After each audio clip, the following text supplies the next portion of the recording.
Yo, yo, yo! What up, friends? PGA Championship Week. Welcome to Part B of the Major Report. For those of you who missed out on Part A, it was released Saturday. Three great guests: Jeff Feinberg, Rob, the Sports Gambling Podcast boys who run the Golf Gambling Podcast, hopped in for a little player spotlight. That's out now. Go check that out on YouTube. I also put a video up of just me and Feinberg earlier today going over the favorites. So tonight we're going to kind of shift gears. Here's who I got lined up tonight. It's a special crew. Andy Lack's going to give you an in-depth course preview. Him and I are going to discuss what we saw on all of our research on Southern Hills. Rick Gehman, the man himself, is going to join me to talk the middle of the odds boards. That's going to be fantastic. Pat Perry is going to give us some long shots. Jason Rouslin's going to stop by from Osimo.com, who's going to talk projections in terms of ownership and potential pivots. Now, before we get started, I got something I want to talk about. Jock Market. If you haven't tried it, this is the week, and here's why.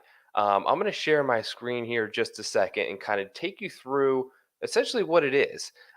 This is what it looked like last week for me. So if you haven't tried it out yet, it is essentially stock market DFS. Hideki Matsuyama, you see I had 14 shares of Ryan Palmer.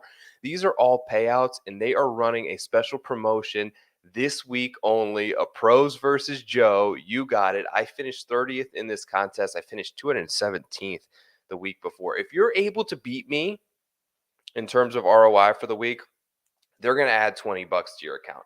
Not to mention, I'm going to give you $100 if you haven't tried this thing out.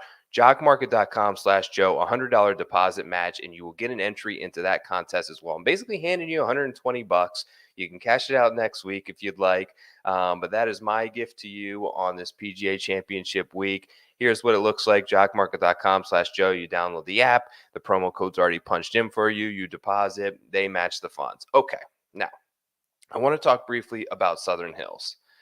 Because here's a couple of things that I've noted. This is the course layout, and I talked a little bit about this with Andy, but here's the big thing that we didn't cover because a lot of this was shot earlier: the wind. It's fierce, and we touched on it a little bit, but what you look at is today, essentially, you'll see it's a northern wind, which is coming to the south.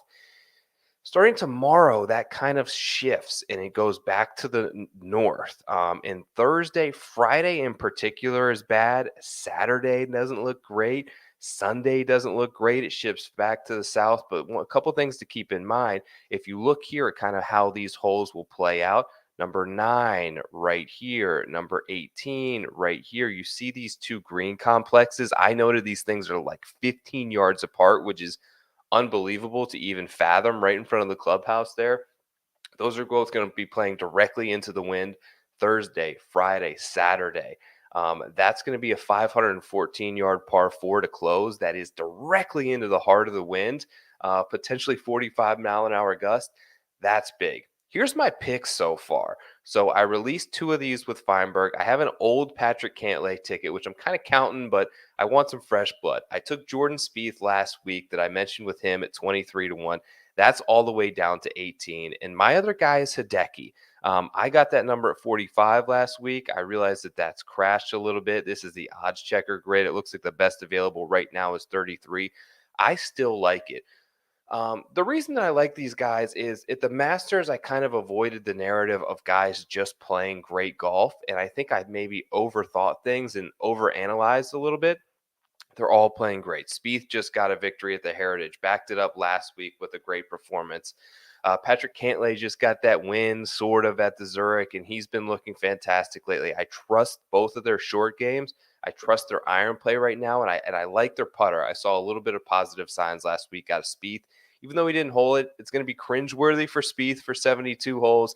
It's not going to look pretty. It's probably going to look much prettier for Patrick Cantlay, but I expect them both to be on the leaderboard. And Hideki just looked absolutely dialed in, surgical with the irons all last week. I expect that to continue. Now, here's the thing. I'm going to add one more. I'm thinking about Cam Smith. I'm thinking about DJ, but I do think it's advantageous if you've got a couple out there.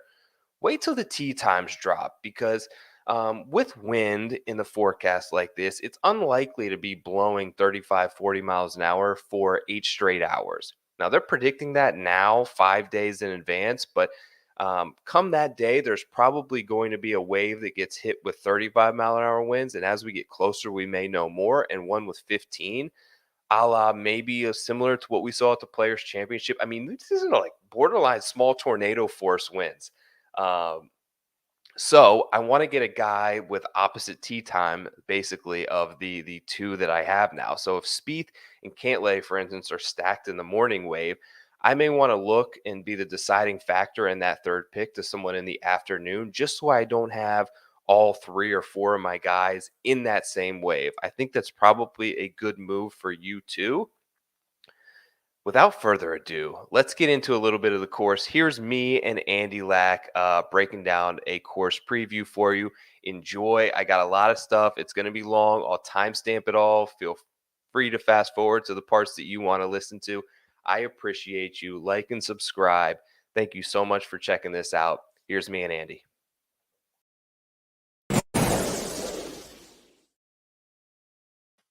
All right. Let's do the course preview. You've all been waiting for it. The one, the only. He was here with me every step of the way for the major report the last time. We're bringing him back to kind of dive right into his specialty. And he's played the course. He's got all the information you're ever going to want to need here. The one, the only. Welcome back, Andy Lack. What's up, dude? Not much, man. Joe, how are you? It's a pleasure. I'm doing wonderful. I'm excited to get this thing going. We were just talking a second ago. It feels like since the Masters, it's been really hard to get the engine revved up in some of these tournaments that we've been seeing. But I can't wait for Southern Hills. And frankly, I can't wait to hear your thoughts on the golf course and how you think it's going to play. Yeah, so I think this is going to be the tournament of the year from a viewing standpoint. And I don't even say that just like, obviously the architecture people like me are going to go crazy over some of the topography and short grass stuff. But I think even if you're not into that, I think some of the shots that we're going to watch these players hit are not shots that you would really ever see players have to hit on the PGA Tour. We're talking a lot of elevation changes. There's not many flat lies on this golf course. I remember when I played it, one of the biggest things that stood out to me, one of the biggest changes that Gil Hanse made was he leveled off a lot of the greens, Joe. So if you're missing a green by 2 or 3 feet, like there's a chance that you're rolling 30 yards down a hill and having to hit this very awkward recovery shot off of short grass that players aren't really used to, right? It's not TrackMan golf by any means. So I'm super, super excited for this week, man. So one of the things I wanted to start with was before the Hanse renovation, right? So an early Great Depression era Perry Maxwell design that over the years, as they basically went through several reiterations on redoing and renovating this thing, what they attempted to do to make it harder was basically, let's corridor these fairways with more and more trees. Let's narrow this thing up. Let's bring the rough up. And what they found, in my opinion, was that really didn't work. So kind of what Hanse did, and actually I believe it was Keith Foster before him, Right. really kind of tried to restore it to its original roots. And that's one of the challenges these guys go through with these old classical golf courses, and you know much more about it than me, is to maintain the soul of the golf course and the original intentions of it, but keep it feasible for major championship PGA Tour type play. How do you think he did here, in your opinion, and how do you foresee this thing playing out? Well, first of all, I think you did an excellent job of summarizing it, man. That's exactly right. So Gil Hanse has done this at a lot of courses, right? And we're actually going to see we're going to see the exact same thing at the US Open in a couple of weeks. He did the same thing at Winged Foot as well, right? So basically his goal is he wants to restore, as you mentioned, the original intent of the designer, which is Perry Maxwell, who is, considered probably one of the greatest minds when it comes to golf course design from the golden age. He's done a lot of work with Alistair McKenzie. I think the Augusta National comparisons are probably going to go pretty crazy this week. And I think they're well founded, right? Those were two guys that worked together in building Crystal Downs. Maxwell did some work on Augusta as well. They come from the exact same school of design. The issue, as you mentioned, is that there's a lot of things that happen to golf courses over years. And a lot of that is because of irrigation issues. A lot of that is because of weather. Tulsa has probably the widest spectrum of weather in the country and where it's located in terms of how hot it gets in August and how cold it gets in winter. What that does, Joe, is it gives incredibly difficult turf conditions to maintain. And their superintendent, Russ Myers, who actually spent a lot of time at Augusta, does an incredible job. There's another Augusta feather in the cap. But anyway, what happens to golf courses over time and what Gil Hanse had to change is, you're right. Like it's very easy for the biggest thing is like, because of bunkers around the green and sand splashes, greens start to build up these kind of bulges and edges over time, and they kind of harden on the sides, and it creates this bowl-like effect, right? So if you hit close to the back of the green, it kind of hits the bowl and rolls back into the center. What Hanse did was he leveled off all of those edges, right? So it's almost like a tabletop feel now, kind of like you see at Pinehurst. So if you're kind of right on the edge of the green, if you hit an approach shot, it could bounce in the other direction. It could bounce on the green, right? And I think the best thing that Hanse talked about it. Sorry, I know I'm rambling here. There's a lot of you asked me my favorite question in the world. But the biggest thing that Hanse talked about was, how do we eliminate predictable outcomes for professional golfers, right? Because these guys work so hard there, and he did a great job of explaining this in one of the Friday egg interviews he did. I'm paraphrasing here, but these guys work their entire life, Joe, to, what happens when I hit a 7-iron 189 yards with this launch angle and this spin rate, and it draws 3 yards from a flat lie and does this. Like, because of technology, golfers have never had more control over their golf ball in their entire life, right? What short grass around the greens does, and firm and fast conditions, it eliminates predictable outcomes, right? So players don't know what happens when their ball is going to hit the ground. And we don't ever see that on the PGA Tour, Joe. So that's kind of why I'm fired up. That's kind of why the architecture people are fired up about this one. But again, even if you're not into that stuff, I still think you're going to have a fantastic time viewing this course. No, I absolutely love it. And I think you're 100% spot on there. And I think Hanse is 100% spot on there. And what makes a golf course difficult, we've talked about it many times. It's not length. It's not. I just watched, and we're recording this on Saturday afternoon. I just watched Joaquin Niemann play a 480-yard par 4 driver sand wedge. Ryan Palmer, who's not long by any stretch of the imagination, played the same hole driver pitching wedge. So length is not the answer. I think you hit it the nail on the head, and the answer is eliminating predictable outcomes. And when there's rough surrounding the greens, these players have a spectrum, I believe, that they know, like you mentioned, 175-yard shot. They've hit it a million times on a driving range. They know their miss, and they know if they miss it 5 yards left or 5 yards right, it's going to be fine. But what you don't get pounding the driving range in buckets for 6 straight hours is the 175-yard shot that comes back to 135 yards, or a 175-yard shot that bounces over to 195 because of a steep downslope. That is what I think is going to make this thing play really cool. That is what I think is going to make this thing play really hard. And I'm super excited that they chose to bring a championship back to this golf course. I believe it was not originally on the schedule. I think it was Trump Bedminster, and then that whole thing, and they kind of subbed it in the process of having Hanse come in and do this facelift. And I'm excited for it. I honestly think the PGA Championship, going back the last 3 years, has provided, Kerry Hagen and his team have provided probably the best championship. It used to be, the stepchild, and now from Bethpage to Harding Park to what we saw last year at Kiowa Island, it has provided complete excitement and really fun golf courses and really exciting, compelling golf on TV. I'm with you, Joe. And I thought they did an excellent job with Kiowa last year, which is a golf course that I don't even like as much as I like Southern Hills. So I think what's going to be interesting to see this week is there's a lot of options with this golf course, right, Joe? Like, I think a lot of people are going to spend a lot of time trying to figure out how long these holes are. Well, the reality of the situation is I think the holes are going to play different yardages every single day.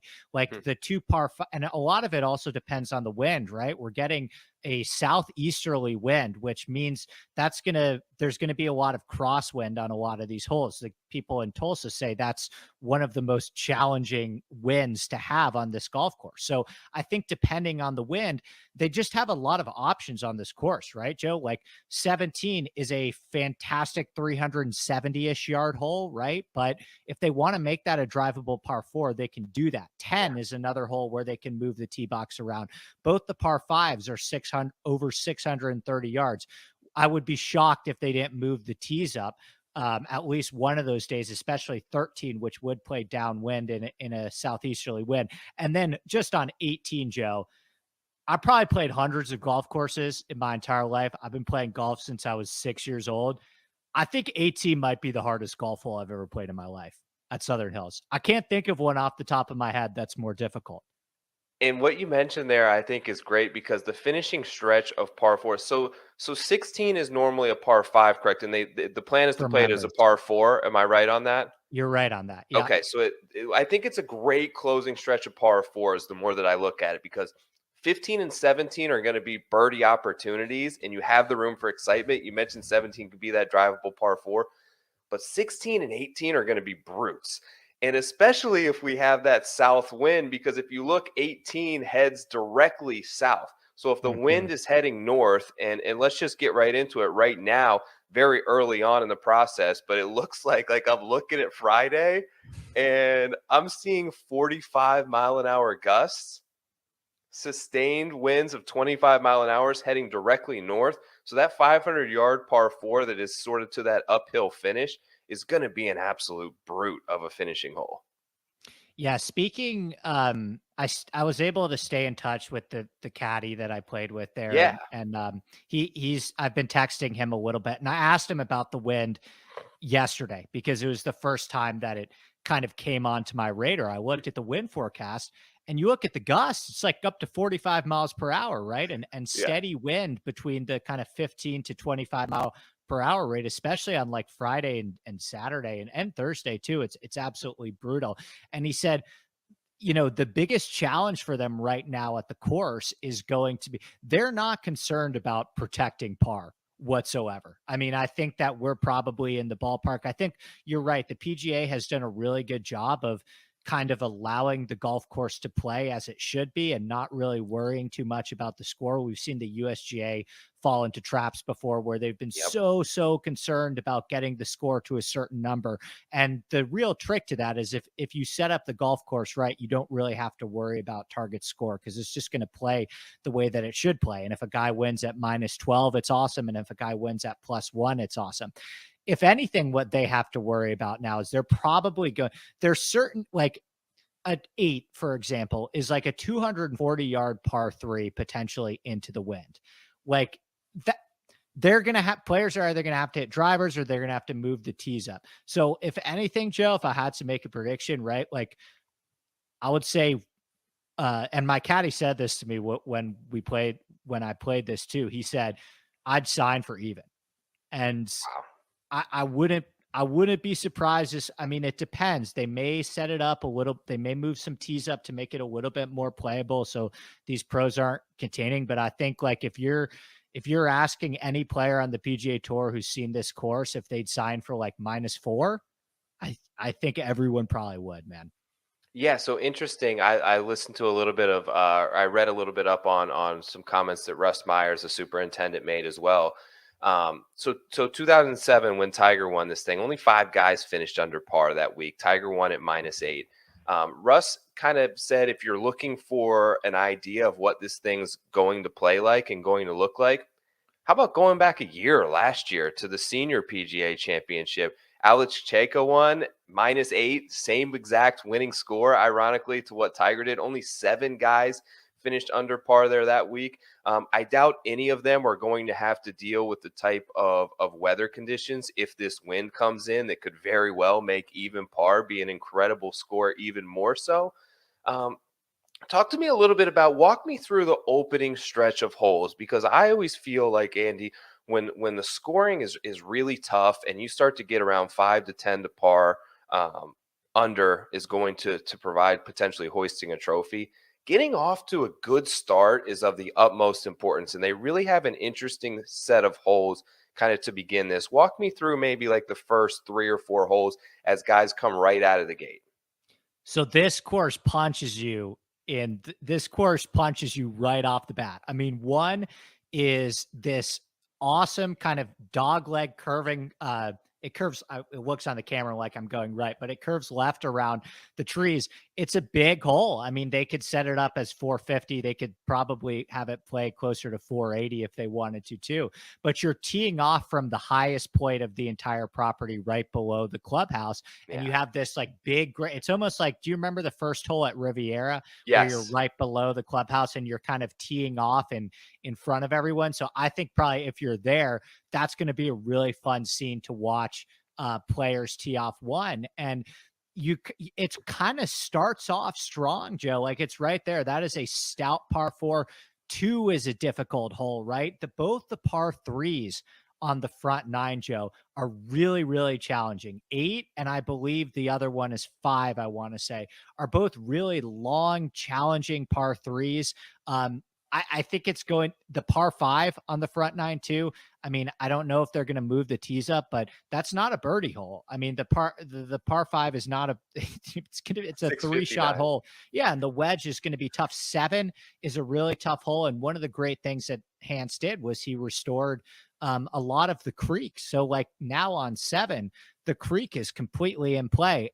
When I played 8, I went into the water. Like it rolled off the green and right into the creek. And that's a 200-yard shot with kind of a very shaved off tabletop green with water with a creek right below. So yeah, I think it's going to be a very, very, very tough start. I think there are probably a couple more birdie opportunities on the back 9 just because there are a couple more shorter par 4s, but it's going to be tough. And I will say this, one more thing to add, like, a lot of the holes on the front 9, I think they are better for a draw ball flight. I was going to ask you that.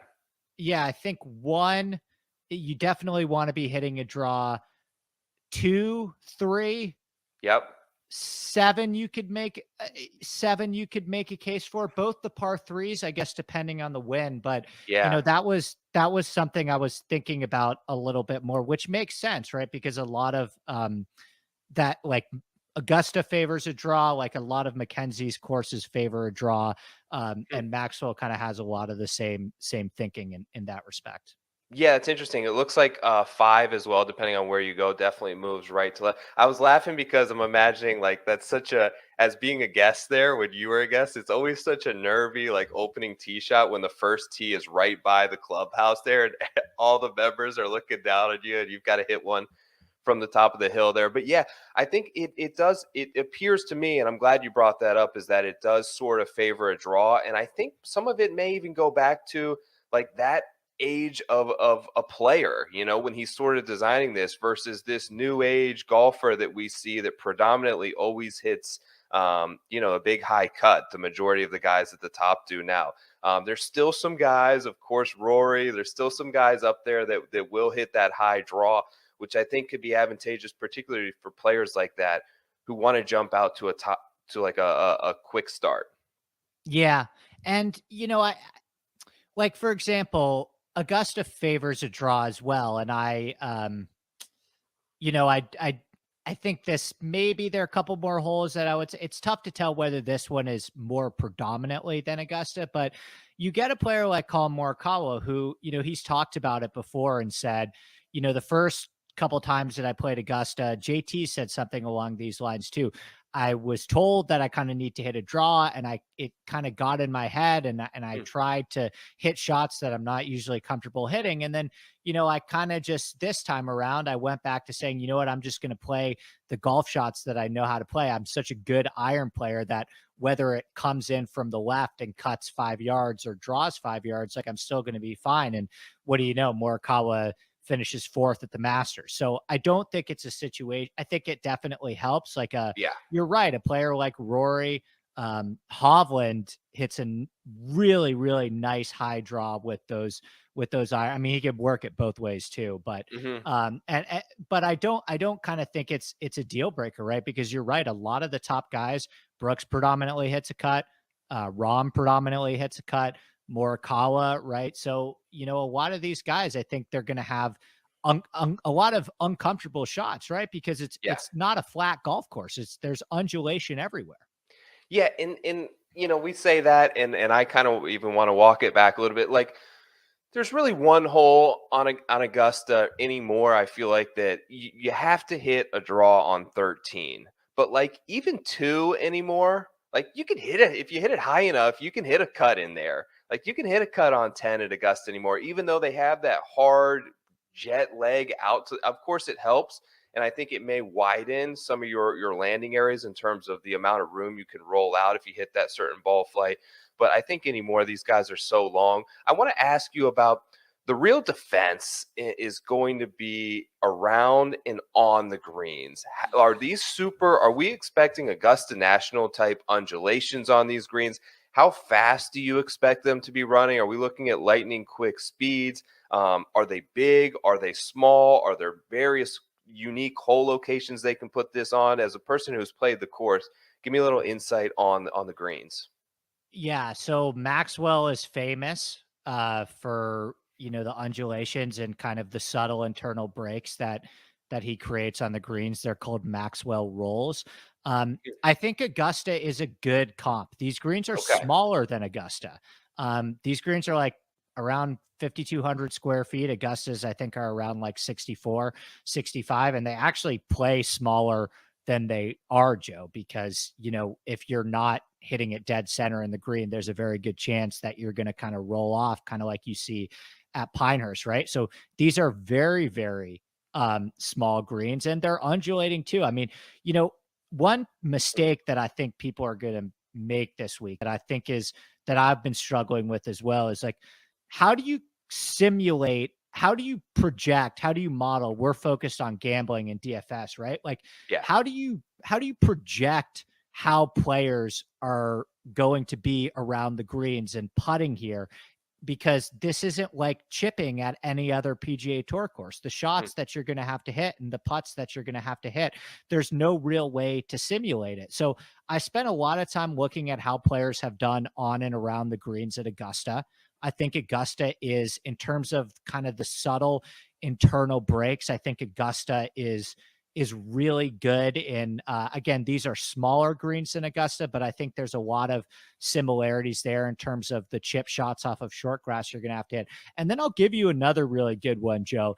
Yeah. I don't know if you remember the 2018 US Open at Shinnecock, but that's another golf course that I've played. And I kept drawing the similarities in my head. I remember after I played Southern Hills, I was like, damn, that had a lot of Shinnecock in it in terms of Shinnecock has the short grass around the green. Shinnecock is really the only, like, if you remember at the 2018 US Open, Joe, you saw that where players were confused all the time. They would miss an iron shot by a Wasn't couple like the yards. first hole? Yep. It was coming way back. Yeah. Exactly. And the ball's coming back down to their feet. Like Yeah. that, we don't have strokes gained from Shinnecock. But I think that's a really, really sneaky good comp in terms of what to look at that I'm not sure a lot of people are going to think about. Do you think it's going to play? I did see that there's like whatever 125,000 square feet of sub air here. Do you feel like from what I remember of Shinnecock is the ball was hitting the fairways and just rolling forever? Do you get that sense? Like, what type of grass are we looking at on the fairways? Do you get the sense that it's going to be one of those where it's get the ball on the turf and just let it run? Well, I think they're going to have to water this course a little bit because Shinnecock, I know, was like that East Coast POA, which is easier to kind of keep dry and hard. But bent grass, you do have to water a little bit, especially if you've got like 40-mile-per-hour winds gusting. So, I mean, it's going to play firm and fast, Joe. There's no doubt in my mind about it. Oklahoma has gotten some rain, but what it all comes down to is tournament week, right? So they're not supposed to get any rain tournament week. The members love their sub air system. I mean, they were very keen to talk about it. These greens are probably the most pure greens that maybe I've ever putted on in my life. I don't know, up there with Winged Foot. I mean, they're just like, if you strike a putt right, they're perfect. And they're going to be running 13 14 on the stamp. There's certain, one of the things that Hans did was with the greens was he enabled them to use a lot more different pin positions, because the way the course had been in the past is with some of the bulges around the greens and how fast it was running, there were pins that they couldn't even use. So, we're going to see a lot of interesting pin positions. And yeah, I mean, weather permitting, I would expect it to be pretty firm and fast. Yeah, one of the really unique things that I saw just from a Google Earth perspective looking over this, and I heard the guys from over at Fried Egg touch on it as well, So good. is They're so is good. due to Yeah. like when this golf course was built and in the middle of a Great Depression and the lack of sort of some of the resources. One of the unique features of it is where the tee boxes and greens are, and they're like collected together in paths, like right in front of the clubhouse there. You've got 5T, you've got 1T, you've got 8, you've got 9 and 18 9. green, which are both small little greens in perspective, and they're 14 yards apart according to Google Earth. Like if you're at home right now, take 14 steps. Like imagine the 9th and 18th green at a major championship being only that far away from each other with a little tiny bunker in between. Really cool. So there's these spots on the course, which I think from a viewing perspective, if you're a spectator there, are going to be amazing because you can kind of camp out and see multiple greens and people hitting shots. But I think that's one of the unique aspects is you're going to have people teeing off right next to people on greens in multiple different sort of collection areas within the golf course, which I thought was pretty. Like I haven't seen anything quite like that before. Oh, I mean, Joe, it's going to be, I was very close to making it out there. Unfortunately, like, when we get to major weeks, I would have had to be doing like 8 different podcasts and writing Yeah. all these articles at my friend's house. It wasn't feasible, but I have a bunch of buddies that are going.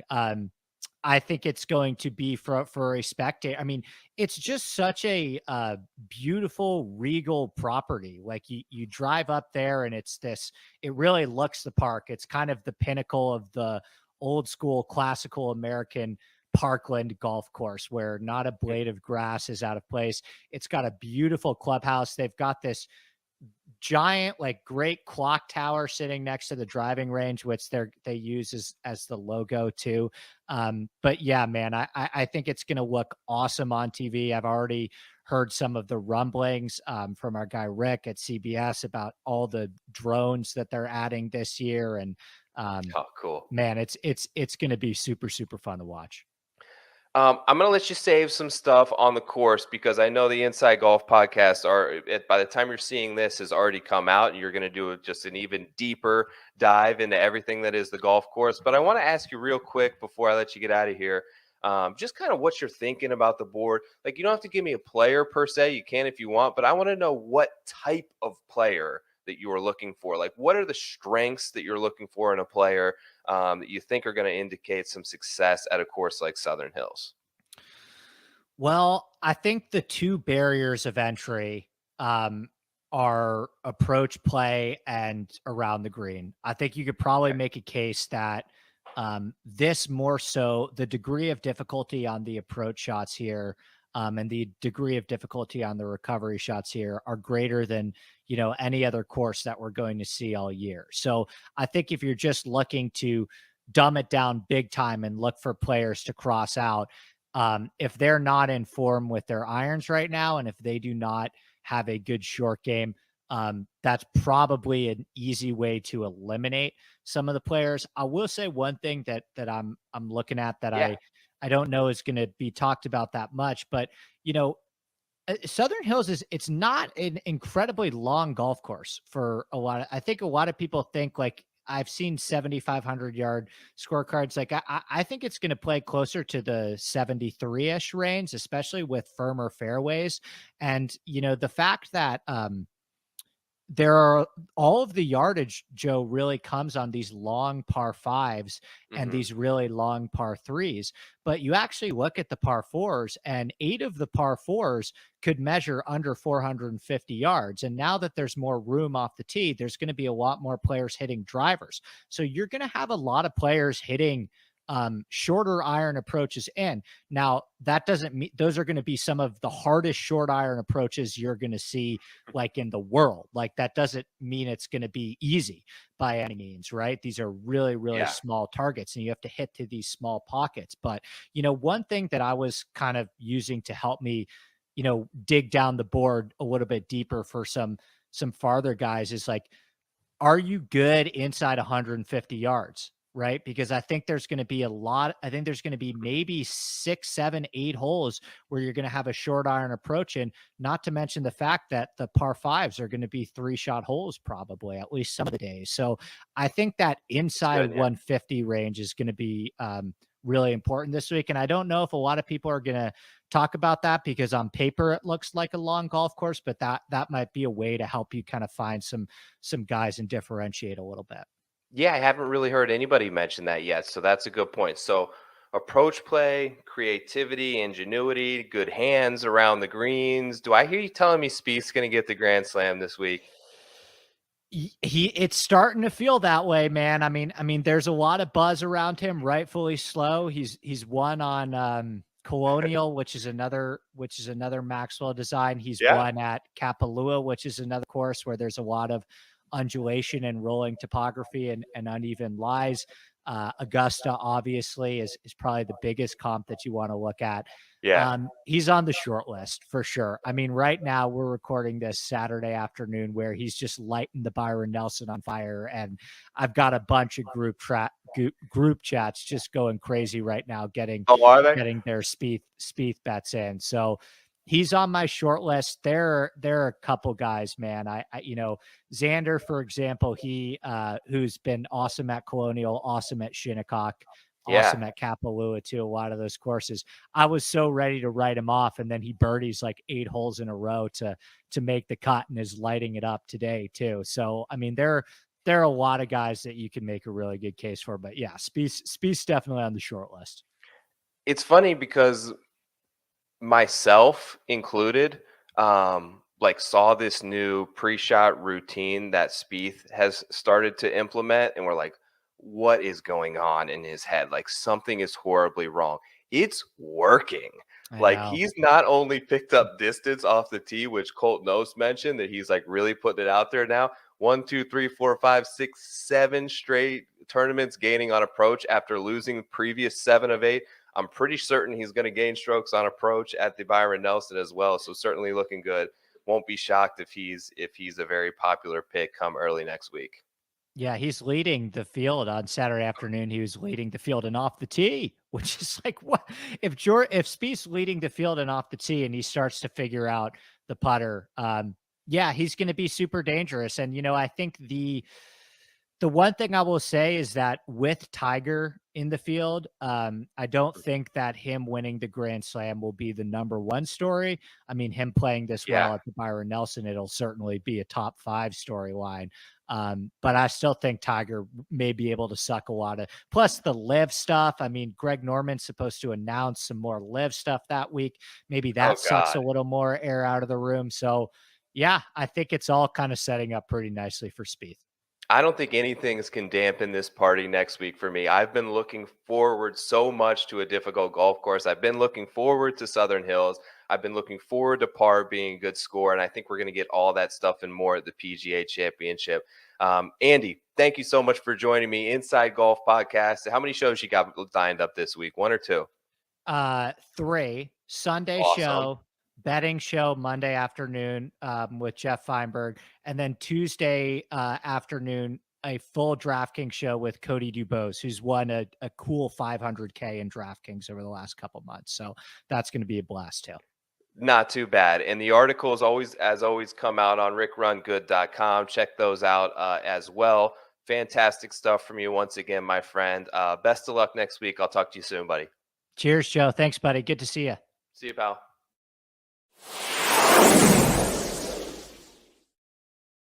It's time to talk the mid-range of the odds board, the real meat and potatoes for this PGA Championship upcoming.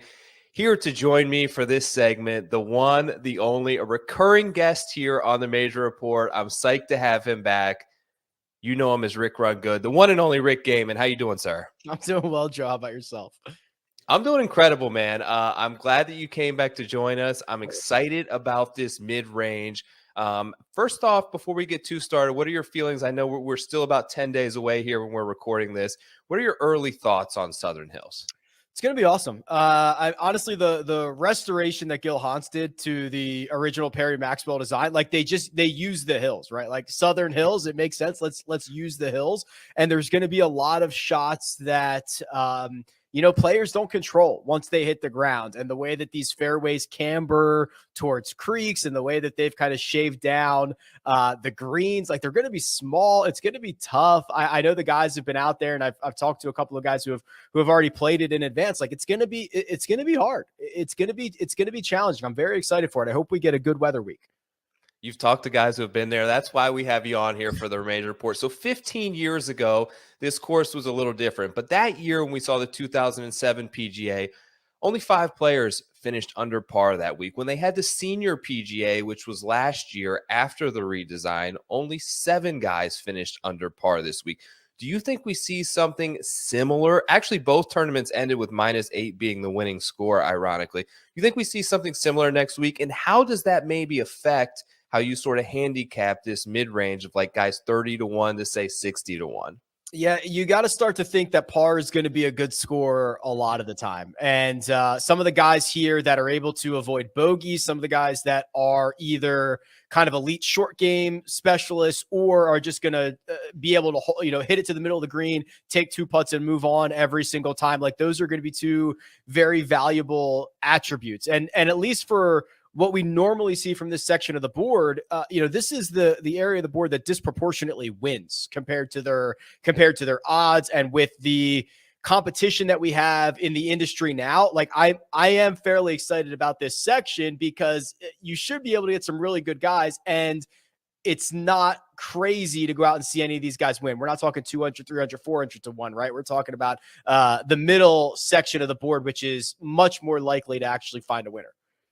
Yeah, I think one of the things we talked about earlier in the show, and you're going to hear a lot this week, is what Hans did around the edges of the green. So he totally wiped away a lot of those shelves that he called them and basically created these runoffs, which is going to make players be super exact on approach shots. And that leads me to the guy's number 1 in my model right now for approach and ball striking. Will Zalatoris is 35-1 this week. Do you think, I mean, this is assuming that he doesn't go out and win the Byron Nelson here, but do you think this is a tournament where we can see a guy break through? Sean McKeel did it all the way back 20 years ago and had his lone PGA Tour breakthrough victory at the PGA Championship. You see anything prohibiting Will from doing the same thing? Yeah, so the track record of guys who have at least even gotten their first win as a major championship, it's short, right? I mean, I imagine though he is, I'm just racking my brain, like the best guy who doesn't have a win, who has competed at majors, right? He said it himself. He thinks his game sets up well for major championships. The results back it up. There is also, you're right, Joe. The way that these greens are set up now, they're already small, and they're effectively even smaller because of the way that everything is going to run off. You're going to get into a situation where, a 40th percentile shot into these greens, a lot of weeks on the PGA Tour, that would miss the green and it would roll out 2 feet into thick rough. That's not going to happen here. It's just going to keep on going. You're going to get some really tight lies around these greens, and the ball, back up to a green above eye level or something like that. So these really elite ball strikers like Zalatoris are exciting. The question, obviously, for him is what's the putter going to do? Now he's starting to lay some breadcrumbs that he's figuring it out. He's the advanced metrics with the putter are getting better. I don't know if he's going to be able to do it. It's really, really hard, but he is definitely one of the guys that I feel more comfortable about saying this could be his breakthrough win compared to a lot of the other guys. Yeah, you mentioned he's a guy that kind of likes it when the conditions and the difficulty ramps up. Another guy kind of in a similar mold who tends to play better under those similar circumstances also doesn't have a PGA Tour when he's a little bit down the list at 50-1. A guy like Matt Fitzpatrick, is he maybe like Zalatoris light at this point? Is he someone that you see maybe a little bit more value in getting up into the 50s? Yeah, it's funny. So two completely different styles of game here, right? Yeah. You know, Matt Fitzpatrick kind of wants to par this thing to death, which is not a bad strategy. We saw him almost pull it off at TPC Potomac, finish a couple of shots out of that. The harder this gets, the better it is for Matt Fitzpatrick. I actually like this more because while he doesn't have the PGA Tour victory, Joe, he's got 7 wins on the European Tour. I mean, he has won not only a lot of events, but like big time events over there. It's just kind of a matter of time before he gets one over here. So I like the winning pedigree. I like the way he drives the ball. You're going to have to be really precise off the tee on a lot of these shots. I would prefer the longer number on Fitzpatrick than the shorter one on Zalatoris. Yeah, there's a guy. So the superintendent at Southern Hills' name is Russ Myers. I looked at an interview that Russ Myers did, and this brought to my mind this next guy that I want to ask you about. So here's his quote on it when someone asked him, how would you describe Southern Hills? A lot of rolling terrain, big, broad fairways, scale to it, sweeping holes, very undulating greens. And he said this, it has a lot of similarities to Augusta National. And this brings to mind for me, Hideki Matsuyama. 3 wins in the last 13 months, question marks all around on the neck in potential of withdrawal and injury here. But it screams to me like a 40-1 Hideki, if I see some signs this week, could present a nice opportunity. Is there anything that you've seen out of Hideki injury-wise or trends-wise, or that you may be looking for this week at the Byron Nelson to kind of make that a valuable play for you?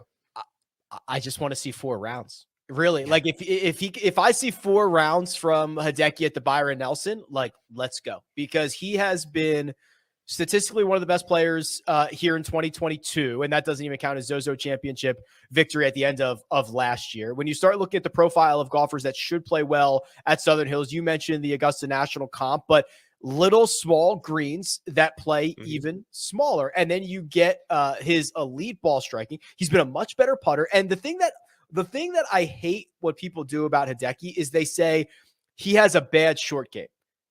Au contraire, his around the green play is phenomenal. He has historically been a very bad putter, but he has shown great progress in that category over the last 6 months. So I actually think we're getting, if you guaranteed me a healthy Hideki right now, I'd be drooling. So we've got time. Hopefully we see 4 solid. I don't care what, T39. I don't care. Just get me through 4 rounds with Hideki, make me feel comfortable, and I'll pull the trigger on it.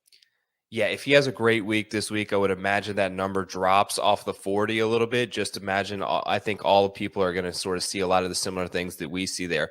All right, I'm going to ask you about 3 other guys right in this 40 to 45 to 1 range. Pick one out of this bunch and maybe make a little case for him. Sam Burns, 40 to 1 right now. Daniel Berger, 40 to 1 right now. And Joaquin Niemann is 45 to 1 right now. Which of those 3 do you like the best? Wow. It's funny because Burns, has basically done everything but play well at major championships, which is a little bit concerning. And Berger has a couple of top 10s and he's more well-rounded, but I see something in Niemann, right? Okay. So Niemann off the tee, he's got the 9 windows, Joe. It's high, low, it's mid, it's left to right, it's right to left. Whatever he needs, he's got it. And then this is a big boy golf course, right? I mean, it is like 500 yards on the scorecard for a par 70. The par 5s are just absolute monsters.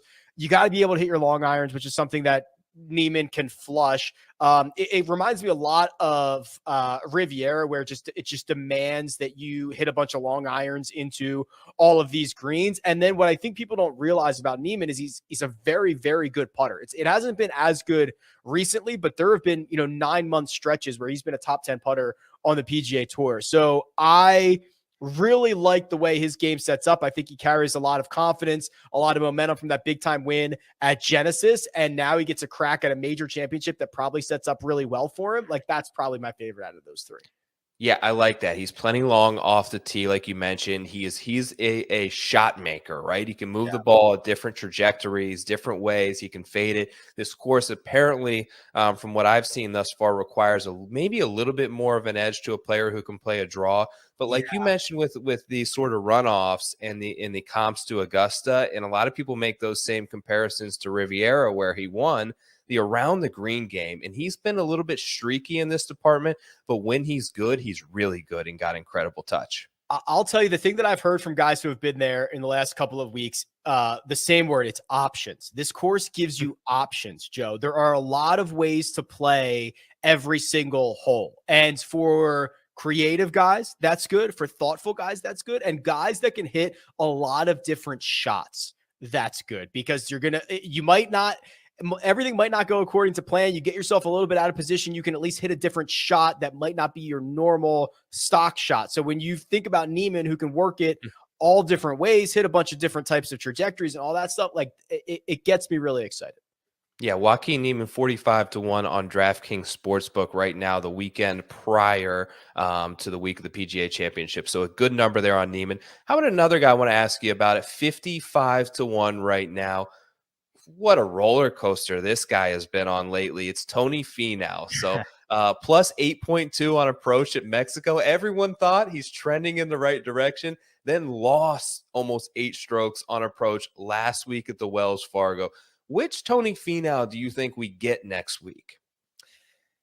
I think we get bad Tony, unfortunately. Yeah. So here's the situation. Tony Finau, not as long as we give him credit for, right? I mean, pure driving distance, he's statistically like outside the top 75 in driving distance. He's horribly inaccurate. And what you're going to have, Joe, is they have emerged these creeks that run throughout Southern Hills. And if you hit a cut or a slice that goes on a left to right cambered fairway, like you're running into these creeks, right? You're just a little bit off. You're not hitting the right shot. If you're a little bit errant, like Tony Finau is, you're playing like you're in the creek. There's just a lot of trouble lurking. And then take that, which I don't love off the tee, and combine it with a questionable putter and an even more questionable killer instinct, closing ability. I don't know what you want to call it, Joe, but it's like, that's it. Could I really bet this guy to win this major championship right now? He's been playing a lot better going into other major championships. And yeah, he might finish inside the top 10, but do I have a lot of trust that he's going to win the golf tournament? I think I would save my money and better allocate my resources. Yeah, so there's a decent crop of players here within this range, but I want to ask you about one. You mentioned the clutch factor, and this guy certainly has it. I'm going to run some of the names there for you guys watching this on YouTube in this range. You go back to 2007, right? The PGA Championship. Of all the players in this range, basically 30 to 65-1, there's only one player who actually played that week, and he checks in right at the end of the list here at 65-1. Is there any scenario, Rick, in which the number at 65-1 may make sense for Tiger Woods this week? Tiger Woods has made a career of proving everybody wrong, and I hope that he does it again. I think, Joe, you and I very correctly assessed what was going to happen with Tiger at the Masters. We nailed it round by round. We had the whole thing snuffed out. Much less optimistic this time around. Not only is it a larger field, it's a deeper field. It is similarly like, you heard all the stuff about Augusta being a difficult walk and how, I mean, we saw Tiger basically progressively get a worse limp throughout the week at the Masters. Southern Hills ain't no easy walk, right? Like it's called Southern Hills for a reason. And I think he's just going to have to be perfect, Joe. He doesn't get the 2-shot advantage like we gave him at Augusta National for the knowledge. Even when he won in 2007, go back and let's run the tape. Southern Hills is not going to look anything like that. It's just going to be so much different. So I hope to be very wrong. But the scenario that I envision is that Tiger either barely misses the cut or barely makes it and just kind of struggles on the weekend. I do not necessarily see a scenario in which he remotely contends.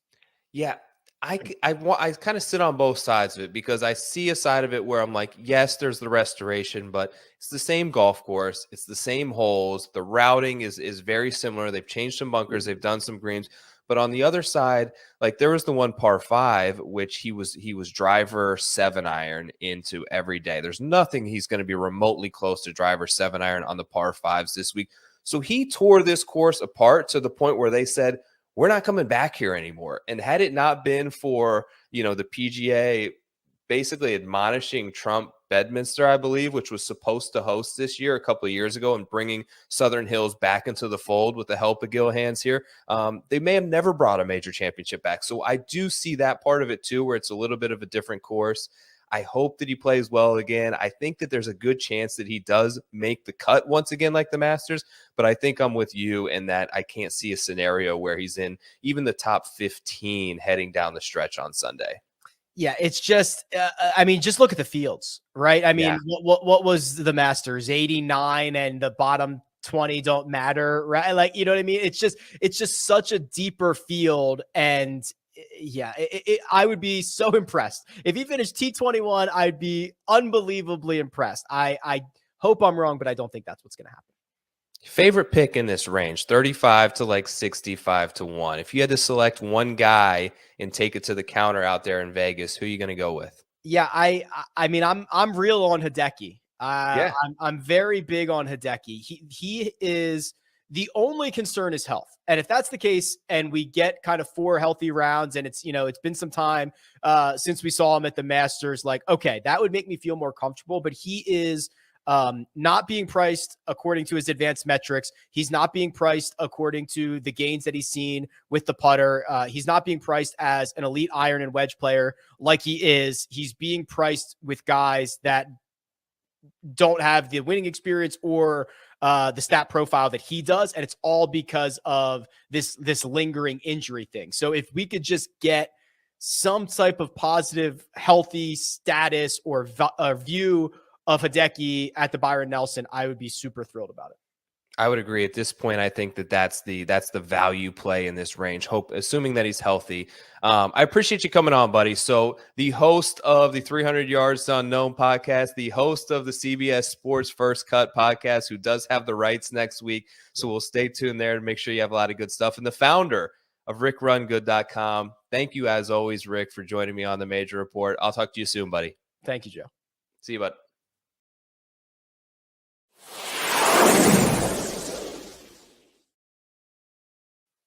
Let's talk some more DFS. Bringing on a special guest here to do this segment with me. We're going to talk projected ownership and where that's at right now, very early on in the week for each particular range, and who might be a good pivot to go to. Here to join me from Awesemo.com. He is a PGA Tour golf content creator over there at DFS Golfer 23 on Twitter. You know him. Welcome to the Major Report, Mr. Jason Rouslin. What's going on, Joe? Happy to be here and joining you on the Major Report. I always get excited for these tournaments. Biggest and best prizes in all of DFS. So how can you go wrong? Yeah, dude. And I want to start here. This really isn't related to ownership, but you were a very polarizing figure this week on Twitter. So you had a little back and forth with CT Pan in terms of when the withdrawal happened. Yeah. Then you got some interaction from DraftKings CEO and co-founder Jason Robbins as well. Tell me a little bit more about that. And I want to ask you, is there a real solution here that's possible? And what may that be? Or is it just part of the game, like injuries in any sport? Yeah. So first off, with CT Pan, whenever a golfer withdraws, I never get upset at the golfer. It's very hard to get upset at the golfer. It's their playing, whether they're sick or whether they get injured or they have a family member sick. I really don't get mad at the golfer unless they have a sinus infection and they're in the middle of the tournament withdrawal. But that's another story for another time. So I wanted to know, because all I really care about is, when did CT Pan give that information to the PGA Tour? And when did the PGA Tour get the information to us? Again, I don't even think this has anything to do with DraftKings. I think this is on the PGA Tour, and CT Pan was very nice enough, and he got a ton of interaction for being a nice guy and answering me, and told us that he basically let the PGA Tour know at 6:46. He was very specific, didn't say 45. Said 6:46 Central Time, which, I guess it's up for debate whether the PGA Tour could have gotten it to us before lock. I'm under the impression that they could have, but again, that's where we are. So then I turned to Jason Robbins, who's pretty active on Twitter, and I said to him, "Hey, look, man, this is number 5 this year. It's happened to me, probably 20 times over my career. Can you look into this?" And basically, he said yes. Now it goes us to our solutions. There's a couple that have been floating around. I think one of the first ones, maybe the most logical, is just replacing the withdrawn player with the alternate that gets replaced for them. Now, Joe, I know you remember, you've been doing this as long as me. Nate Lashley won a golf tournament the exact way. So how do you deal with that, right? I mean, how do you feel if a replacement player wins the tournament and you couldn't even roster him? Yeah, no, it's terrible, and I think that that's tough. Part of me thinks, withdrawals once things start. I wish that there was a little more. I don't know the right word for it, but I wish there was a little more initiative from the tour itself to maybe enforce it a little bit more and tell these players, look, if you're going to withdraw, fine. We need to know by 6 a.m. the day before the tournament so that we can put that information out there. As we become more and more sponsors, you see it all over the broadcast from DraftKings and PointsBet. They're accepting in all these dollars. I think at some point the onus is back on them to make sure that they're running things fairly and they're being open and honest with information, because that's the biggest question mark. And that's what I think you were going after CT Pam for is, did he let them know in time and they just kind of sat on the information and then screwed 7% of people out of these contests? Yeah, and there was many, I don't want to call them arguments, I'll get debates. There were pleasant conversations that I had with people saying, hey, look, it doesn't happen that often. Or if you do other things, you're going to, one of the other solutions is lock by tee time. Well, people's response to that is it's going to take, give the pros the advantage. Well, in my opinion, there's not enough advantage by lock by tee time that you're going to get with ownership that's going to come out of that. So again, I think the best solution, which changes the game entirely, which is probably makes it not the best solution, is to add in a 7th player. Drop your lowest score, and that way, once you get the 0, you'll have another player in there. But it's going to make 6 of 6 percentage is crazy. It's going to keep people engaged more, but at the same time, it could hurt their showdown product. So I'll be very interested to see the way that Jason Robbins goes with this. The fact that he knows about it and cares enough to actually answer me correctly shows that they are taking this under consideration, and I'll look for something, down the road here for sure. That was the biggest positive sign for me, that he addressed it. He was very honest with it, and I thought gave a good answer. Like, he didn't say that he had the answer, but he told you what we wanted to hear, and it's that they know it's become an issue. They've heard the rumblings through golf Twitter of the complaints, because anytime someone withdraws, you know how it is. The cesspool goes nuts. Yeah, for sure. So all right, let's shift gears. Let's dive into the PGA Championship now. Yeah, let's shift gears a little bit to Southern Hills. I'm super excited for this week. I actually think that the PGA Championship, I was talking to a couple other people about it, has been one of the more exciting majors the last couple of years. I think this is going to set up the same way. I want to go through each range with you, and you're so good at sort of projecting ownership and then figuring out a pivot there. This is where I, myself, and maybe some of the more novice DraftKings players, I think, struggle to really understand this concept and the importance of game theory and ownership.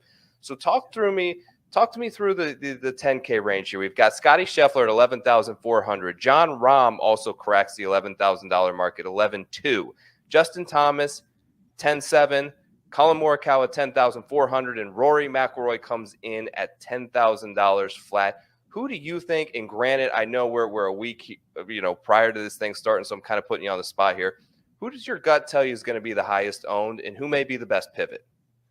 Yeah, I really think Scotty Scheffler is going to come in the highest owned. We saw him this past week. He makes double early on in the week. Bounces back, makes the cut this weekend here at the AT&T. But he came in at 30% owned at 10,900 this past week. So I think we're going to see something very similar to Augusta, which we saw Rory and Colin both go under owned. Both ended up being a great pivot. And I think Thomas and Rahm, I think those gamers see them as just more consistent plays. So I think they're probably going to get somewhere in the 15 to 20% range. But I think Scotty Scheffler, unless he bombs it this weekend, Joe, I think he comes in as the highest owned. He's been talked about. It's out there pretty, a lot of ways that this golf course is his favorite, that always plays into it, So I think Scotty Scheffler ends up as the highest owned golfer in this range for sure. And a pivot, Colin Morikawa, Rory McIlroy. I don't know if you can go wrong with either of those two. course, I love Colin. I'm a big fan. But Rory might end up the better play this week as we march down. If he's certainly under 10%, I think we got to look at him. Anytime we get a major championship, we seem to get what is a little bit softer pricing, and we get guys down the board a little bit who are an abnormally low price than they would be, say, in the Byron Nelson. PGA, of course, is probably the deepest field in terms of talent-wise of any of the majors because you rule out the amateurs, you rule out the old guys. How does that change things at the top? Does that make you think people more reluctant to take someone at 11,400, or maybe it gives them more room and better players down in the 7-8K range that they don't mind going all the way up to 11.4 for Scotty? Yeah, I think exactly what you just said, this being the deepest field, you go down into the sixes and you got a guy, say, just right off the top of my head, Aaron Wise. Makes it a lot easier to click Scotty's name when you got a guy like Aaron Wise at 6,800. Kind of opens up the board a little bit.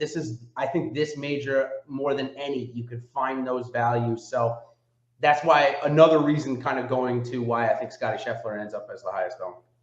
I know that you like to put a lot of entries in these contests, but take us back to the days when you would throw like 1, 2, 3 entries into a contest. Do you like to start at the bottom and work your way up, or do you start with the top price guy on your team and work your way down?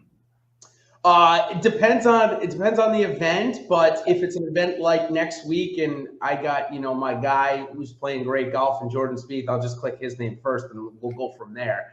But this week, that's kind of, it goes to my bigger point. I stick with what I would consider my middle guy. Spieth being at 9,600 this week, little salary flexibility there. So it's not like, I'm playing him as the top price guy. I will start with who I would say I'm going to think is going to win, whether that is Scotty Scheffler or whether that is Jordan Spieth or somebody else. So that's how I start building. It happens that Spieth is 9,600 this week. So I think that's a really good starting point. Then what I'll try and do, and again, this is if I'm building a couple of lineups, I'll go down and say, okay, who's the cheapest guy I want to play? Okay. I just mentioned Aaron Wise, because now it'll say, can I get 2 studs in? Can I go up and get Scotty in this lineup? Can I go get Justin Thomas? Something like that. So that's how I like to build. I like to build at least 2 or 3 guys that I think have a viable chance of winning. I like to get in each lineup. Let's talk through the 9K range and do the same thing. Projected highest owned and a potential pivot. You mentioned Jordan Spieth, who I really like this week, but the one to me, and maybe I'm wrong, but the one to me that just sticks out like a sore thumb that every Joe Public guy who plays, just for the majors pops in here is going to see Patrick Cantlay at 9,100 and probably click him with the top price guy. You think he comes in highest owned? Yeah, he's definitely trending on that. Coming off of the win at Zurich, I mean, listen, he's way too cheap. It isn't Augusta. I think that's a point I want to make. He's been fine in majors outside of Augusta and outside of the Open Championship. Both him and Morikawa are terrible in conditions. I will say that far and clear. They're not good when weather is a problem. It won't be, or it looks like it won't be this week in Tulsa. We'll obviously know much more as we get closer. But yeah, 9,100 for Patrick Cantlay coming off a win, has had a pretty good season. That's going to be a tough one for people to pass up. Even with Brooks Koepka, right there, Will Zalatoris right there, I still think Cantlay ends up as the highest owned. I think that the biggest question mark, and we're getting a lot of answers about him this week, is Hideki Matsuyama. Coming off of the withdrawal, going into the Masters playing okay. He's looked good through 2 rounds. Again, we're Friday of the AT&T Byron. He's looked good. So if he ends up coming in the top 5 this week, I think that'll actually change ownership quite a bit. And then my eyes would go to, for the low-owned pivot, would go to Dustin Johnson and Xander Schauffele. Schauffele underperforming, but DJ was 8% owned this week in what looked to be a good spot. So maybe the public is kind of off of DJ, which could be interesting for sure coming up this week. Yeah, Schauffele really felt like he was just playing awful. And I was going to make the argument to Jeff that of the guys like 30-1 and sub, I thought he was playing the worst. Then he just rattled off like 8 birdies in his last 14 holes to grind his way through a cut. So I definitely see a positive sign there for him. He seemed to have things back in with the swing, but I'm right there with you on Hideki. Moving down sort of to the 8K range, this thing is wide open. It feels to me like everyone's going to drift to Willie Z at the top. The bottom, there's a lot of question marks. You've got Tiger in there. You've got Bryson, who I actually don't think plays. I don't know that to be true, but it feels unlikely, the last photo that I saw of his hand. And then Sung Jae, big question marks there. So who do you think comes in highest owned? Do those two players potentially being out affect that? And who may be a good pivot in this range? Yeah, what an interesting range. You throw Tiger in there, right? And obviously the fan in me is going to roster him a couple of times. Yeah. Is he a viable candidate to roster? I don't know. As much as I love Tiger, 47th, at the Masters for basically the same price was not a positive return on investment there. Yep. Now, was it a positive return on investment for those make the cut bets? Absolutely was. Mm-hmm. I think you got, at least double your money on those. So this is a tough one. Burns and Zalatoris coming off of a missed cut. Burns has not performed in a major. So I think I'm going to X him out for highest owned in terms of who I think could get there. But Shane Lowry continues to play unbelievably good golf. He should be in the 9Ks. Him and Cantlay, I think, will be the most common stack of people starting their lineups. And I think he's probably the highest owned because of it. I mean, he hasn't finished worse than 24th since January. It's crazy. I mean, just such good stats all the way around. So I think that the low-owned, well, the problem is that the low-owned pivot could end up being Tiger Woods or Ty Hatton in this range, given that Lowry is playing as good as he is. I believe Sung Jae Im is not going to be able to play. I don't think Bryson's going to be able to play. Yeah. Now the ownership is going to continue to funnel. Neiman's playing well this week. He'll also be highly owned. So I think your pivots got to be at the bottom of this with Ty Hatton, Corey Connors, and Louis Oosthuizen. As we drop, down even a little bit further. Ty Hatton, again, he's another one. Where do you feel his game is in majors? He does pretty well outside of them, but Augusta, he's terrible at. Augusta, he's terrible. So I was actually feeling like he had, I thought going into last week or wherever he played last that he's had he's been struggling. It felt like he's been struggling. But then I looked and he's kind of finishing like in the 20s, right? He's not doing great, but it's just been very consistent. And my problem is I want to see, for me, a guy who plays not many, I may put 5 or 6 lineups in. I'm willing to take the boom or bust guys. Like I want to see top 5s because him at $8,100 finishing 26th ain't really going to win me a GPP. But someone like Max Homa, who I know is probably going to be popular coming off that win, but Max will top 3 for you. Max will top 5. He could very well miss the cut, but on the chances when he finds himself into contention, seems to be very comfortable around the top of leaderboards. It does. I think Louis Oosthuizen, likely, given his miscut at the Masters or more withdraw, I guess, he's probably the lowest owned in the range. There's a lot of risk there. Obviously, we have no idea where his game is. He's the lowest. If you want to take some risk appetite in your couple of lineups, I can definitely understand it. If you're playing 150, you almost got to put him in a couple just for that element there. Totally agree. Let's jump to 7K where this thing is just wide open. There's a ton of really good players from like 7,400 up, guys that you're normally used to playing in the 8s or high 8s. This is going to be a tough one to predict, but I'm going to ask you anyways. Who do you think maybe comes in, not necessarily the highest, but really high owned and maybe like bad chalk in this range, and there may be a pivot right under him that you can go to? Yeah, Matt Fitzpatrick, man.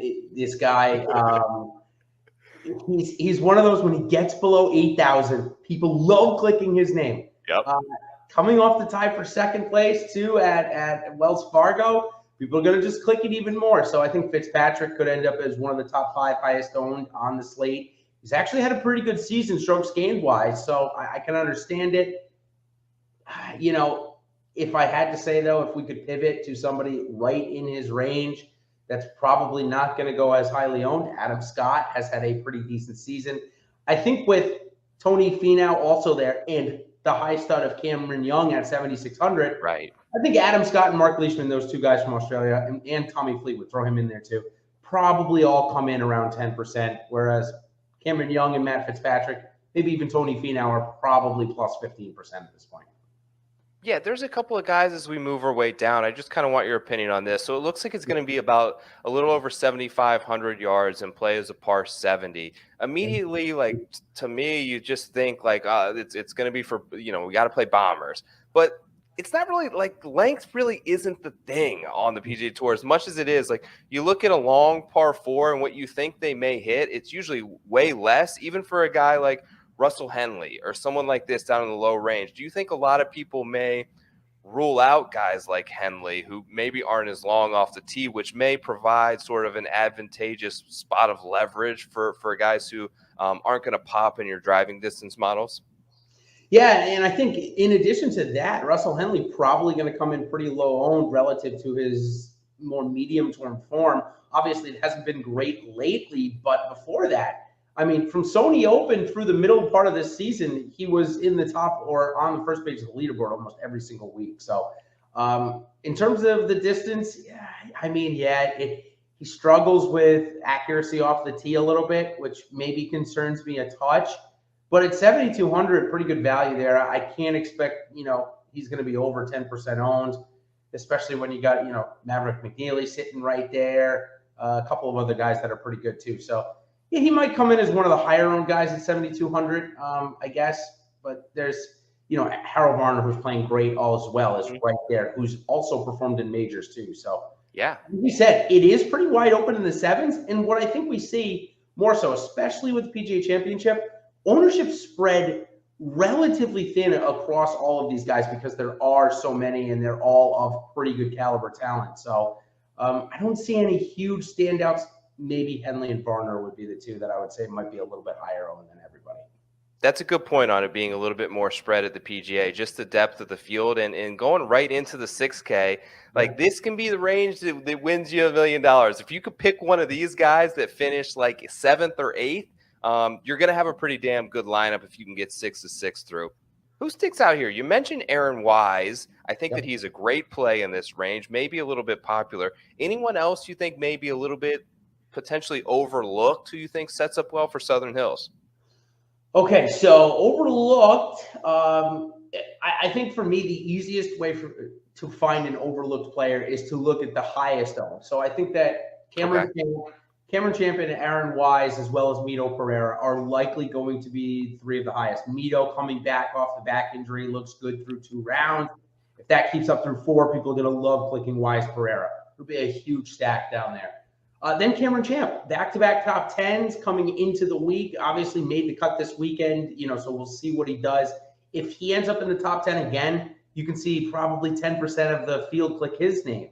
And then lastly, the leader going into the weekend, Sebastian Munoz at 6,800. He's played pretty good when he's played. I know he's withdrawn a couple of times, but he's played good. So I think all 4 of those guys get close to 10%. It's going to leave definitely some spots. I think we've seen somebody like Johnny Vegas at 6,900. I think you'll get some attention, but not as much as the other guys. So consistent off the tee. He's played good in a couple of big events like the Players Championship. So I think he could be an interesting name. And a guy that I like that has not had a good season and had one of the weirdest holes I've ever seen at the Wells Fargo, Cameron Davis, another Australian. What do you think about that hole? I mean, you know what I'm talking about? He was center of the fairway on 11, I think it was, last week at the Wells Fargo. Hit it basically out of bounds and then hit it out of bounds again from the fairway. It was crazy. Oh, yeah. On the hole. Missed the cut because of it. But at 6,700, Cameron Davis, if it's 7,500, he's definitely got the length to do it all. Obviously, as his form goes his putter, but 6,700, I think Cam Davis could be a good pivot. I would think Matthew Wolff should be in this price range, but he's 7,400. I know. I put their potential kind of on the same caliber, so obviously I picked Davis here this week. That's a great comp. I love Davis because he's extremely aggressive off the tee. He's long with the driver, and he goes out there, and even though par is going to be a good score, he's going to try to make birdies. Like, he's not really the type of guy that's going to play very conservative. Probably the reason he blew 2 out of bounds last week. So it can come back to bite you, but really I think he has that. He presents you that upside. Could he play well? The other guy in here I think that kind of sticks out to me is just potential, because he just shows up in these type of events and he gets that hot putting week. But Kevin Knott, 6,900. It feels like we've seen him at major championships come inside this top 10, places like Augusta, where you think he has no way that he belong on that type of course with the other bombers out there, just seems to find his way around. And Kisner too. It's like they're just crafty, and even though they don't hit it long, they just don't really make mistakes. And if they can hang around long enough into the weekend, they can both get a very streaky hot putter, which you're looking for. For sure. I'll give you one more name before we get on out of here. Kind of made a name for himself at this tournament back in, I believe it was 2016 or 2015. And he's shown up this year on Raban Lahiri at 6,500. He's another guy in that Kevin Na bucket that's like, how is he competing at this event? But he gets really hot with the putter. He finds ways to get it done. If I'm not mistaken, it was the 2015 PGA Championship. He came in second or third, had a chance to win it kind of out of nowhere, almost like we saw at the Players Championship this year. So Lahiri loves the spotlight, is in good form. I really like him at 6,500. He's going to be at least a 10% owned guy for me next week. Yeah, 6,500. Anyone in this range that's really playing with the optimum level of confidence right now is attractive, and Lahiri's certainly doing that. Before I get you out of here, Jason, I'm going to kind of skip through DraftKings. Just tell me who you think is going to – and I think I know who you're going to say, and I bet him already, so I just want to hear you reaffirm my stance here. Who wins the PGA? Is it Grand Slam season or what? Yeah. I mean, you know who I'm going to be rooting for. There hasn't been many people in the game of golf that has won the career Grand Slam. Spieth is playing fantastic golf. His putter has been bad this season, but his ball striking. Say what you want about his weird takeaway, it is working and it looks fluid. I got Spieth winning it, but I don't think that Colin Morikawa or Cameron Smith or Patrick Cantlay will be very far behind. So a couple of names there.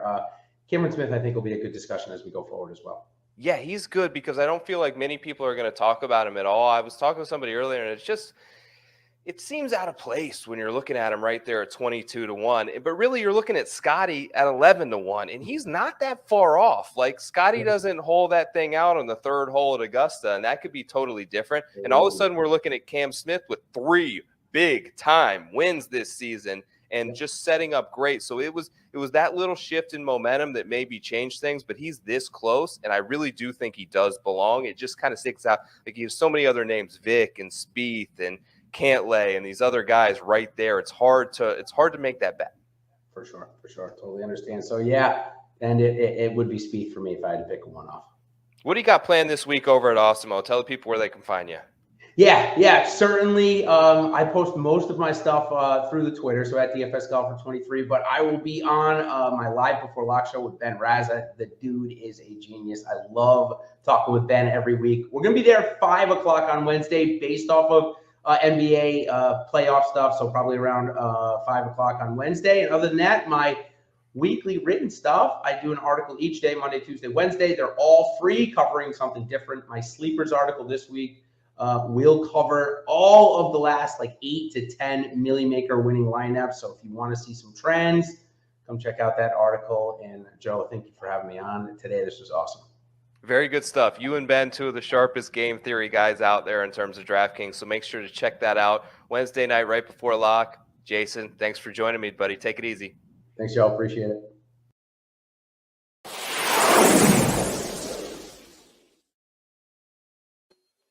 Joining me now, pleasure to have this guy on to talk a little long shots with me. I wouldn't have anyone else. One half of the Tour Junkies podcast.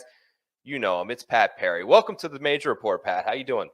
I'm doing great, Joe. I appreciate you having me on. And, we always love talking long shots on the Tour Junkies. So that's why I had to have you on. And you know what, Pat? The PGA Championship may be officially long shot season as far as majors go. We had Phil. I wrote down some guys here. Y.E. Yang, Duffner, Jimmy Walker, Rich Beam, Sean McKeel, all in the last 20 years. You think Southern Hills could set up for a potential for a long shot guy to come through here? I think it could. The only thing I will say is there's a lot about Southern Hills that has kind of Augusta National feel to it, a lot of slopiness around the greens. I think it's going to take some skill, not only around the greens, but, approach to the greens. So, it's definitely a course that sets up better for the top players in the world. Yeah. But like you said, I mean, with the PGA Championship, we never know. We tend to get more of a long shot in this major more than any of the others. So I think we could get it.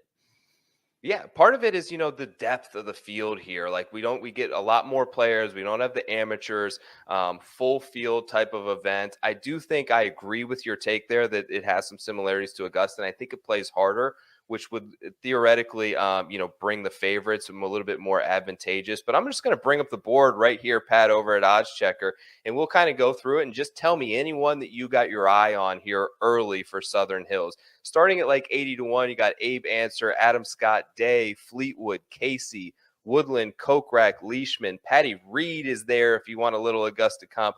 Any thoughts on any of those guys or anyone else you want to kind of throw out there? So there's three right there that I think I had written down that I think have a chance to win here. Right at the top there, you got Adam Scott. I mean, Adam Scott's playing well this week right now. He's a guy that has major pedigree. You're getting him pretty long at least 80-1. Maybe longer in some books. So I think Adam Scott has the right skill and mindset to play here.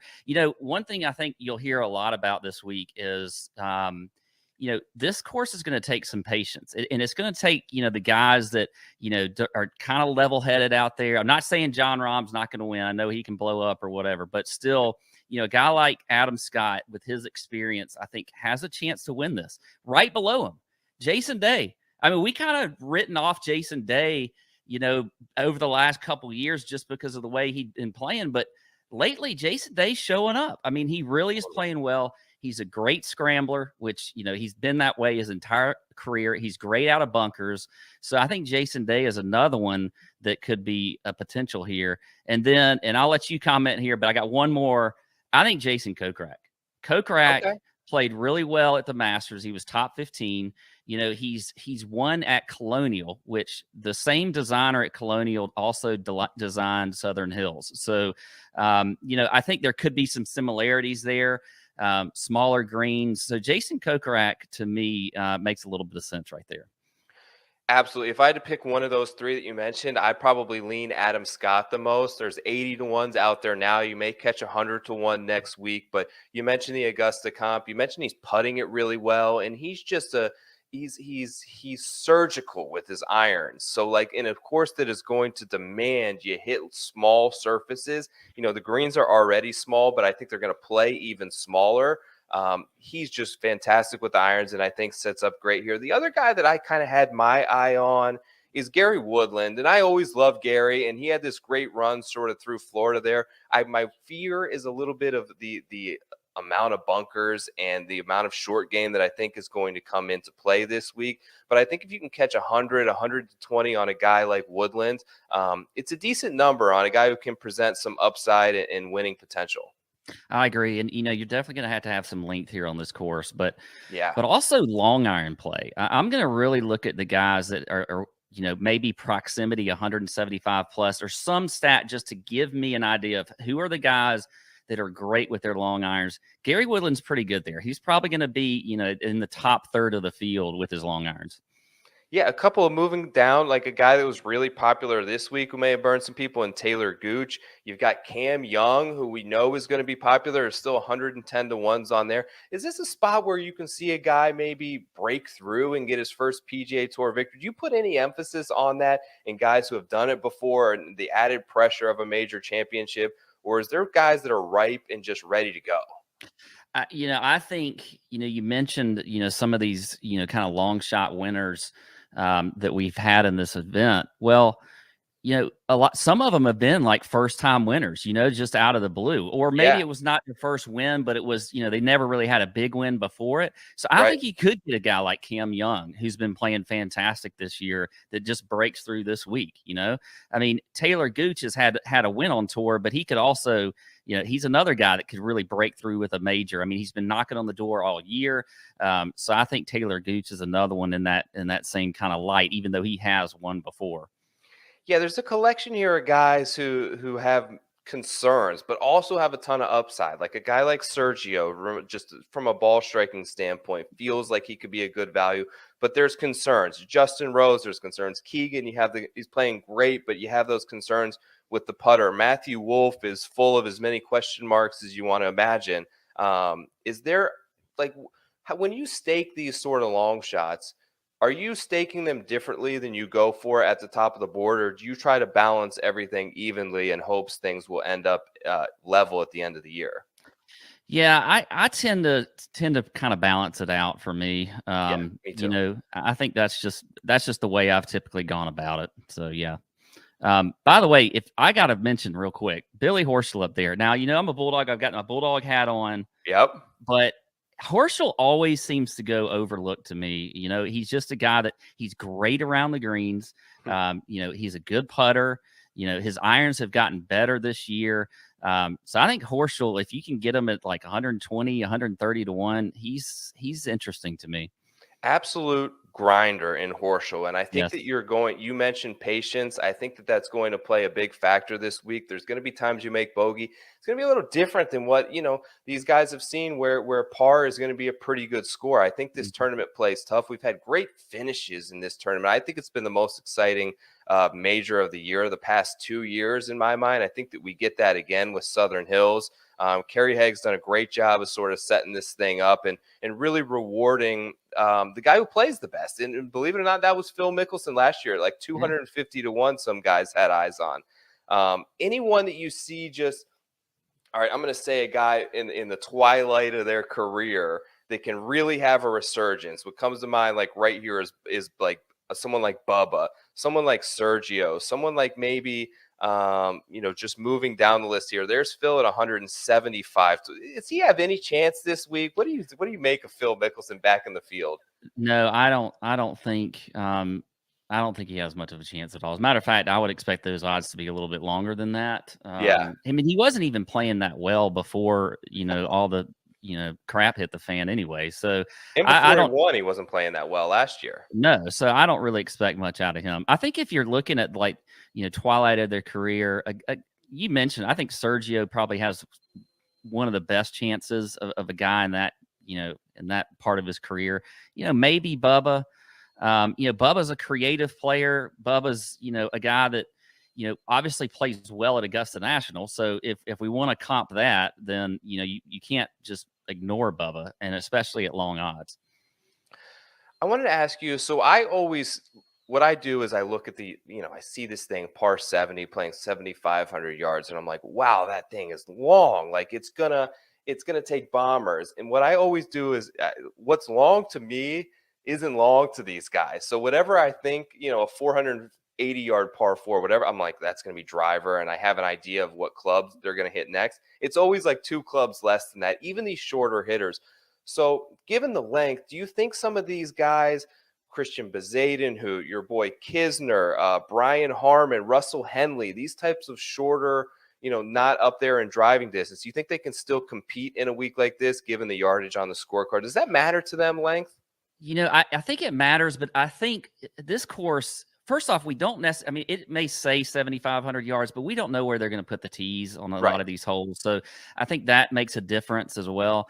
You know, one thing I've learned doing this over the years is that you just can't totally, you know, knock out a group of players because they may be shorter off the tee or, you know, whatever, because we always know bombers have an advantage on most every course. But I still think these guys in major championships, they can play these courses. They know how to play them with their game, and they can win. I mean, the guys setting it up, they don't want to take out all these other players either. You know, they don't want it to be just bombers. So you cannot really just, you know, take them out of your player pool or who you're looking at for bets just because they may not fit, you know, one particular box that you really love that week. Moving down 200 to 1 range, there's some guys that are playing pretty decent golf down here and I could see maybe potentially competing. Keith Mitchell sticks out to me. Mito, Sepp Straka, there's Kisner there, there's Kevin Na there, there's Chris Kirk there, Davis Riley there. Any of these guys that you think could be worth a $10 or $20 bet come next week? You know, I definitely think Sepp Straka. He is a guy that great. Yeah, he's playing fantastic. He's a good putter. He's a good long iron player. He's top 20 in the field, actually, if you're looking at, you know, proximity over 175 yards. So I think Sepp is certainly one that I would look at right there. You maybe Kiz. I don't know. I may look for Kiz in like that top 20 range in that bet. I don't know if I would bet him as an outright. But I do like him on this course. Yeah, one thing that kind of, when I look down at these these super bombs 250-1, I am kind of looking at guys who are going to hit it far and sort of play to that advantage. Cameron Davis kind of sticks out there to me. Matt Jones is one that's super volatile. He has these roller coaster up and down finishes where if you're betting a top 10 market, you may catch a little value on that number. Sebastian Munoz playing great this week, just shot 60 yesterday. Yeah. Any of these guys, just anyone that you see in this bomb range, you've kind of got circled. Well, I think Munoz for sure. If you're going to get him, you got to get him early because I think that number is probably going to shorten a little bit. Matt Jones, I like too, but Matt tends to play good too on difficult setups. That's one thing I like about Matt Jones. So I am a fan of him there. Nobody else really in this little area really, I don't know. Doesn't look all that great right in this area. Yeah, I think ultimately this thing probably finishes. We saw 8 under par the Tiger year in 07. We saw 8 under par winning at the PGA Championship, the Senior PGA last year, which was held at Southern Hills. Kind of get the feeling we're going to see 8 to 10 this year, which is going to rule a lot of these guys out who are used to the typical PGA Tour birdie fest. Pat, before I get you out of here, what do you guys got on tap for Tour Junkies next week? Anything special planned for the PGA? Well, we'll have our course breakdown that David's doing. That's actually already out. Yeah. And then so that's going to be important. It's got a lot of good information on the course. We'll have both our shows actually coming out early the week of the PGA out. They're coming out Sunday. So we'll have a betting show and the DFS show as well. So the normal chalk bomb email, you got to get that chalk bomb. So what a polarizing email that is. I'm glad I'm not the writer of that email. Is all I can say. But you guys got a lot of haters on that bad boy. Oh yeah, if that chalk bomb hits, then we definitely hear it. So I will mention also Tour Junkies in terms of the golf content game, the best merch out there. You guys dropped some new stuff in the store, I see as well. Yeah, we got some cool new stuff. It's got a little Saved by the Bell theme to it. Awesome. Should have some new hats dropping later this year. So yeah, we always try to keep it fresh there. DB the mastermind behind that, or is that your brainchild? Oh, DB for sure. DB. We got a few others that help us out. Few good listeners. So. Listen, great stuff that you guys put out there. I was happy to get you on the show this time. I know that typically we run into that same time slot, so thank you for recording early with me. Best of luck next week. Check out Pat, as always, on the Tour Junkies podcast and YouTube feed, all that good stuff. Maybe we get long shot season this week. We'll see, buddy. Would love it. Thanks for having me on, Joe. I really appreciate it. Always love watching and listening to you as well. You do great work, so we appreciate it. Thanks, Pat. I'll talk to you soon. All right. Thanks, Joe.